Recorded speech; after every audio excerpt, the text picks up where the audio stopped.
Now, there's this thing about God. He stores up wrath for you. So you do one thing to annoy him, he's very merciful. You do another thing to annoy him, he's very merciful. And let's just imagine that you keep doing things to annoy God. And it's all a liquid and it's being poured into a cup. So each wicked deed you're doing is just pouring and pouring and pouring. And let's say that cup is at least 500 gallons.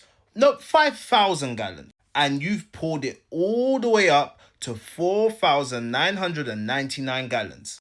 All it will take is one more gallon. And when that one more gallon gets poured into that cup, we have a phrase: you have stored up for yourself wrath. Now, you know one person that did that? Jezebel. How did she do that? Well, there was this guy called Naboth. My name is Daniel. I tell Bible stories. And today I'm going to tell you about how this innocent man was unalived over a vineyard. King Ahab, Jezebel. Husband, wife. King, queen. These two did many wicked things in the eyes of the Lord. Israel was filled with idolatry to a false god specifically.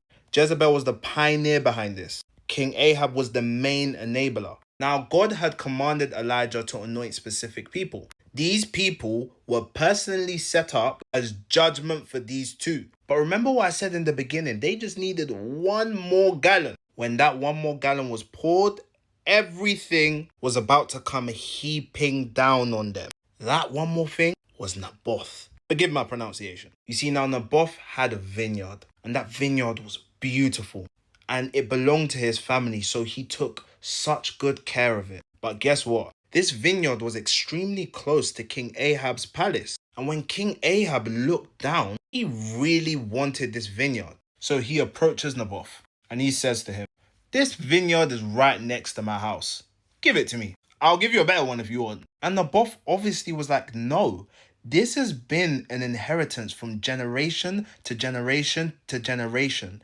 They have taken care of this vineyard, and now you want me to give it to you. The Lord forbid that." Now, King Ahab went home and he was really sad about this. He didn't like what Naboth had to say, and he was taking no food. And Jezebel heard about this. She immediately approached him and she asked him, "My husband, what is wrong? Why am I hearing that you're not eating?" And Ahab basically just explains that he's really sad that Naboth won't give him his field. And Jezebel said, "You're the king. Why are you sitting here and not eating? You know what?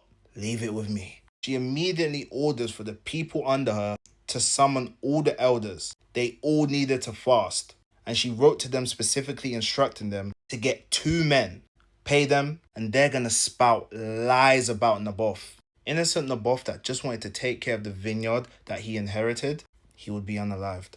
In that letter, they wrote that Naboth was now invited to this big fancy dinner at the king and queen's house. Now, Naboth receives this invitation and he attends this dinner, but the 2 people were lurking. With so many high-honored people around, and these guys rose against Naboth in the middle of the dinner. And the accusations that they came out with, they were severe.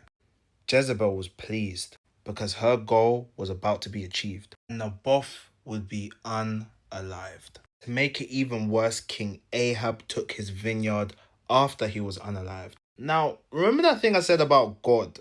When you pour that last gallon, and you do what? You store up for yourself wrath. God was now angry, and the word of the Lord came to Elijah. King Ahab and Jezebel's biggest op, and God gave Elijah the words to say. So Ahab was chilling in this vineyard one day, enjoying the sun, enjoying life. But just as that is happening, Elijah appears behind him. Ahab turns to Elijah and he says to him, "Wow, so you found me my enemy." And Elijah says to him, "Thus saith the Lord God." And he says everything that God said. Ahab wasn't smiling anymore. Ahab was now scared. God had had enough of Ahab and he had enough of Jezebel. And it was time for them to answer for their crimes. Guys, I need a huge favor from you. Please subscribe to my YouTube. I've got longer form content coming, and ultimately I want to give you guys the best kind of content possible. There's a lot going on behind the scenes to make sure that I can actually be a Christian creative. Someone that can give you guys something entertaining that you can have every single day. But obviously, that will need a lot of resources, a lot of work, and I'll need a lot of support. You guys have got me to almost 50K within 2 months. You were patient throughout the time of my life where I was going through so much and couldn't upload.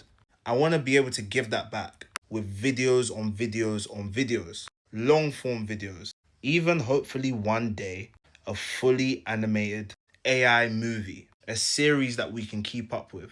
But without your support, guys, I literally cannot do that. So please, this is me asking you, just like I asked you to pray for me, subscribe to my YouTube. The link is in my bio.